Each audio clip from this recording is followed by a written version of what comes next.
When was the last time this happened to you that over a social gathering such as a dinner, a well-intentioned friend or a family member has commented on a physical appearance saying, "Oh, how much weight have you lost? Why have you put on so much weight? Or why is your skin looking darker? Why do you have so many pimples? Why have you lost so much hair? What has happened?" Aren't these hurtful? Well, I've been on the receiving end of these, and yes, these are hurtful.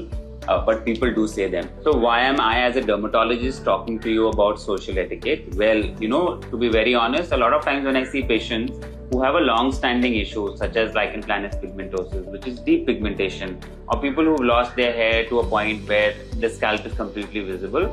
And when I ask them, when you have this concern for so many years, why is it that you are seeking consultation today? What has changed now? And more often than otherwise, I get to know that, oh, it's because I went to a party and so many people commented on my appearance and it made me feel really insecure. They had this issue for years before they were commented on and they were okay with it. But suddenly now, because people have made them insecure, and these were not unknown strangers, these were their closest of friends and family, to the point that they now stop going to social events because each time they're tired of answering such unsolicited comments.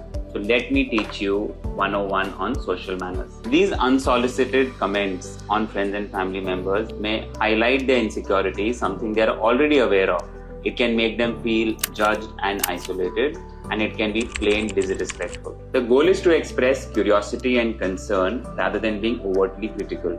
Remember, people and your friends and family are more likely to open up to you when you're being kind and when you're being genuinely inquisitive. So next time you find yourself commenting, "Oh, how terrible you look," or "How much weight have you lost?" just use this sentence instead. "How have you been doing? Let me know if I can be of any help." So while I'm teaching you what not to say, you have to remember that in the real world scenario, people will say what they have to say. Not everyone will learn these manners. So if you are the receiver of such comments, what can you say to empower yourself? How can you stop the conversation and move ahead with your evening? So you remember that there are many approaches to stop an unsolicited comment. Each approach is different in style. Some may resonate with you, some you will absolutely not like. So let me discuss 8 approaches. You may choose the one which you like. Be calm and direct. Set up the boundary. You could use a sentence such as, "I understand you're concerned, but I'd appreciate if we could talk about something else." Comments like these can be sensitive. Second approach could be neutralizing the situation. Be light and deflective. "Oh, I didn't realize we are doing personal evaluations today.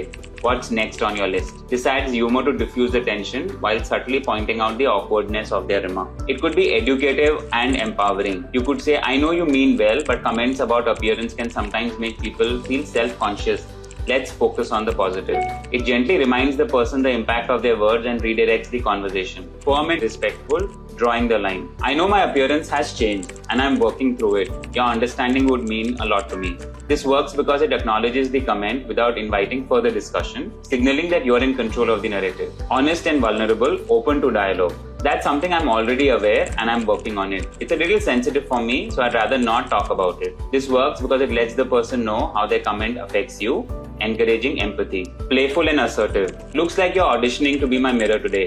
I'll keep you updated on my reflection, don't worry." It's playful and conveys that the comment isn't necessary. Turn the tables. Be a subtle reminder. "You seem really focused on appearances today. Is everything alright with you?" This shifts the attention back to the person making the remark, making them reconsider their behavior. And a lot of us may not be confrontational. You may not be comfortable saying any of the above sentences I gave you examples of. So a silent boundary, just a polite smile, raising the eyebrow, not encouraging the conversation could be the last word that you have, driving the message that you don't want to continue that conversation further. So the next time you feel the urge on making a comment on someone's appearance, ask yourself 2 things. Is it necessary? And is it kind? Let's make our words more supportive and uplifting. If you've had any comment that you've not liked, put it down in the box. Let's address these.